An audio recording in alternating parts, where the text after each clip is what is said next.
يا رب قربنا وباركنا لنعمل صالحا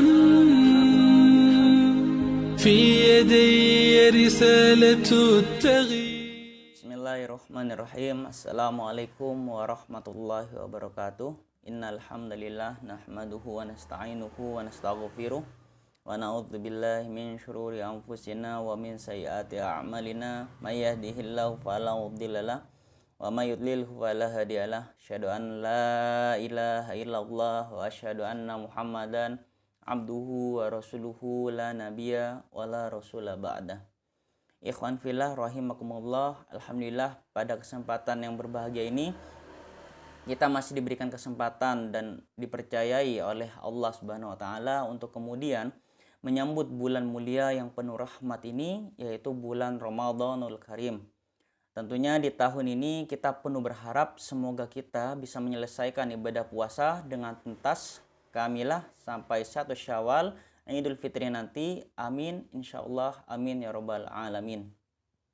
Ikhwan fillah rahimakumullah, tidak terasa di bulan yang agung ini kita telah masuk pada 1443 Hijriah, yang berarti umur perjuangan kaum muslimin telah menginjak pada 1443 tahun, di mana sejak diemban pertama kali oleh baginda kita Habibina Muhammad bin Abdillah Sallallahu Alaihi Wasallam, yang kemudian dilanjutkan oleh perjuangan para sahabat Nabi, tabi'in, hingga akhirnya pada saat ini Islam telah dikenal seluruh penjuru dunia dan dianut oleh jutaan kaum muslimin sebagai saudara kita. Alhamdulillah. Ikhwan fillah rahimakumullah, tentunya jika kita telah bersama secara mendalam bahwa Islam dengan syariatnya telah memberikan kontribusi besar dalam peradaban manusia secara menyeluruh. Pengaruhnya semakin membesar saat kaum muslimin berpegang teguh dengan syariatnya. Namun tentunya ada saja pihak yang kemudian membenci bahkan memusuhi Islam beserta syariat-syariatnya. Mereka lah yang kita sebut dengan orang-orang barat. Berbagai macam upaya dan daya telah mereka lakukan untuk meredupkan dan menghentikan perjuangan kaum muslimin hingga saat ini. Salah satu upayanya adalah melakukan moderasi beragama, dengan poin utama mereka adalah agama seharusnya fleksibel, tidak kaku, dan mengikuti perkembangan zaman sehingga memunculkan sikap toleransi antar umat beragama. Ikhwan fillah, saudara-saudaraku rahimakumullah, sedikit contoh bagaimana kemudian moderasi beragama ini tanpa disadari telah mempengaruhi kehidupan kaum muslimin. Salah satu contohnya yang pertama, lifestyle yang diciptakan berupa program role model yang mereka siapkan, seperti yang pernah kita dengar Miss Universe, yang kemudian menjadi tontonan bahkan patokan muslimah yang tanpa mereka sadari telah membuat mereka rela menanggalkan hijabnya satu persatu demi atas dasar keindahan tubuh yang tidak perlu untuk ditutupi lagi. Berikutnya juga sama, bagaimana tren fashion dengan embel-embel islami menjadi rujukan muslimah pada saat ini, yaitu berupa model kerudung yang semakin tipis dan bahkan penggunaannya dililitkan sedemikian rupa sehingga akhirnya kemudian menonjolkan aurat bagian depan muslimah pada saat ini. Contoh lainnya, bagaimana kemudian penggunaan berbagai salam dari berbagai agama yang diucapkan secara bergantian pada beberapa forum resmi yang semakin menjamur penerapannya di tingkat nasional. Contoh lainnya lagi, beberapa waktu lalu mungkin sempat viral, sempat ramai juga dibahas, yaitu terkait penyesuaian suara azan yang dikumandangkan dengan toak atau alat pengeras masjid, di mana desibel suaranya harus diturunkan dan tidak boleh terlalu nyaring. Atau contoh lainnya yang saat ini masih berlanjut, bahkan masih masif juga untuk diopinikan oleh barat, yaitu program LGBT serta nikah beda agama. Dan sebenarnya masih banyak lagi program-program yang berkaitan dengan moderasi beragama ini. Ikhwan fillah, saudaraku rahimakumullah, dengan adanya moderasi beragama yang berlaku di tengah-tengah kaum muslimin, sedikit banyaknya membuat kaum muslimin kehilangan arah dan kedudukan Islam dalam kehidupannya. Lambat laun Islam dan syariatnya akan dipandang seperti agama yang lainnya yang pada umumnya, yaitu apa? Sebatas ibadah individual semata yang tidak boleh kemudian untuk mengganggu kesibukan orang lain.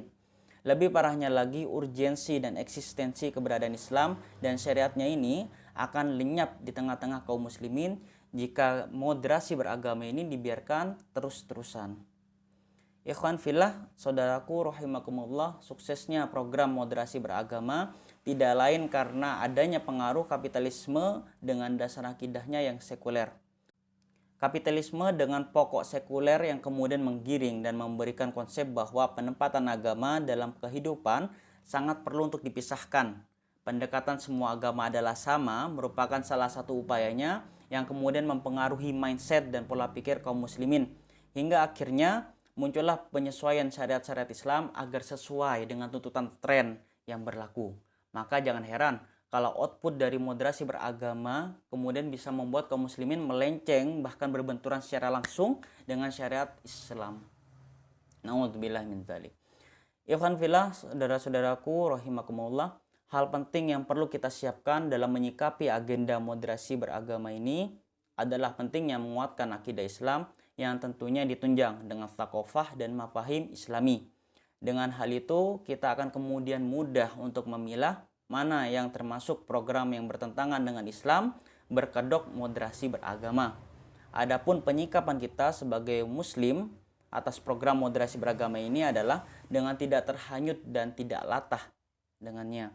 Di sisi lain, kita juga aktif untuk mengingatkan dan menyadarkan orang-orang di sekitar kita akan bahaya agenda moderasi beragama dan kepentingan barat di dalamnya. Ikhwan fillah, saudaraku rahimakumullah, setidaknya ada dua pihak yang kemudian memiliki peranan penting dalam memerangi moderasi beragama ini. Yang pertama adalah penguasa, di mana mereka yang mendapatkan amanah langsung dari umat dan dipercaya langsung oleh umat memiliki tugas penting, yaitu apa? Menutup seluruh celah yang digunakan barat dalam menyisipkan agenda-agenda moderasi beragama ini. Pihak yang kedua adalah umat, di mana umat memiliki peranan penting dalam memerangi moderasi beragama, yaitu dengan aktif menyuarakan dan mengopinikan bagaimana kemudian bahayanya moderasi beragama ini yang muncul dan menjamur di tengah-tengah umat. Tentunya semua pihak ini akan menuai keberhasilan dan kesuksesan dalam menumpas segala program moderasi beragama dengan kembali merujuk dan berpedoman pada syarat-syarat Islam, disertai penerapan hukum-hukum Islam di segala lini aktivitas kehidupan umat. Qala Allah Ta'ala udkhulu fis-silmi kafah, masuklah kalian semua ke dalam Islam, yaitu memeluklah Islam, berislamlah kalian seluruhnya secara totalitas, tanpa pilih-pilih, tanpa neko-neko. Masuklah kalian ke dalam Islam, yaitu berislamlah secara totalitas, secara menyeluruh. Hal ini demi tercapainya listina fi hayatil Islam dan mengembalikan kejayaan peradaban Islam sebagai rahmatan lil alamin. Insyaallah, amin ya rabbal alamin. Demikian yang bisa saya sampaikan. Kurang lebihnya mohon dimaafkan. Wabillahi taufiq wal hidayah. Wassalamualaikum warahmatullahi wabarakatuh. يا رب قربنا وباركنا لنعمل صالحا في يدي رسالة